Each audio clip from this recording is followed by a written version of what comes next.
Running. The traditional and largely accepted given date for the very first Olympic Games is 776 BC.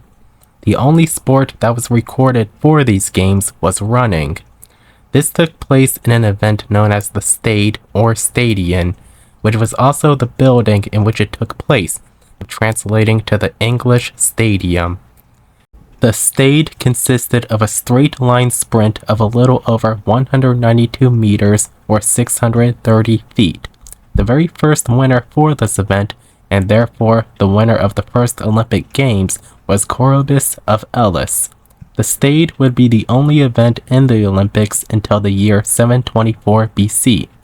This year introduced a new running event called the Dialis, which translates to double pipe, and was a two-stage race.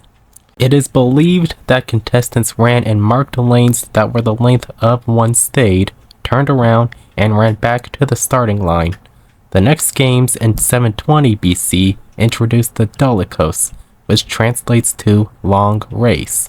The average stated length for this race was about 3 miles, though accounts for the length differ. The race course winded its way through the Olympic grounds, similar to modern marathons. In 520 BC, the last running event that was introduced was known as the Hoplitodromos, which translates to Race of the Hoplites. Hoplites were ancient Greek soldiers, and this event got its name from how contestants would run while wearing full military armor. This was traditionally the last race of the games. Discus. This event, which would also be known today as the disc throw, is similar to how it is played in modern times, with contestants throwing discs as far as they can. Based on findings, the discuses used back then were made of iron, stone, and most commonly bronze. The weight and diameter of an ancient discus was found to be roughly similar to those of one used in today's competitions. Combat.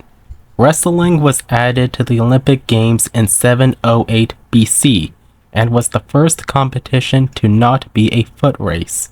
In order to win, one needed to throw the other 3 times, and a throw was counted if any part of the upper body touched the ground. Nothing would be counted if both competitors fell. The games in 688 BC were believed to have introduced boxing, which was considered to be the most violent sport. The contestants would fight until one of them surrendered, and there were no rounds to separate a match.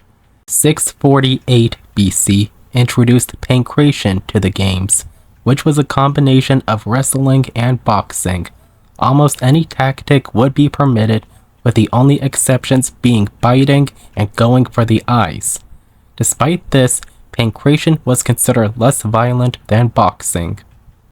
Long jump. In the ancient Olympics, contestants would jump while carrying pairs of weights called haltiers. They would swing these weights forwards while taking off, and behind when landing, to achieve maximum distance. It is also likely that contestants were given these weights as deliberate handicaps to add more challenge to the long jump. Equestrian. In the ancient games, horse racing and chariot racing were the most prestigious events, since only the wealthy could afford to maintain horses and chariots. The 4-horse chariot race, which was introduced in 680 BC, was the very first equestrian event in the Olympics.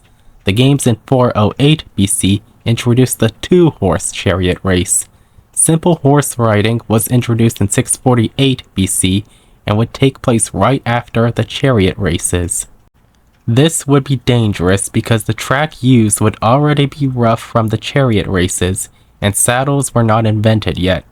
All of these races took place in an arena called the Hippodrome, where many people with chariots and horses could compete, and where many crashes occurred.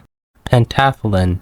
This was a competition made up of 4 events previously mentioned: running, long jump, discus, and wrestling, along with a 5th event, javelin throwing.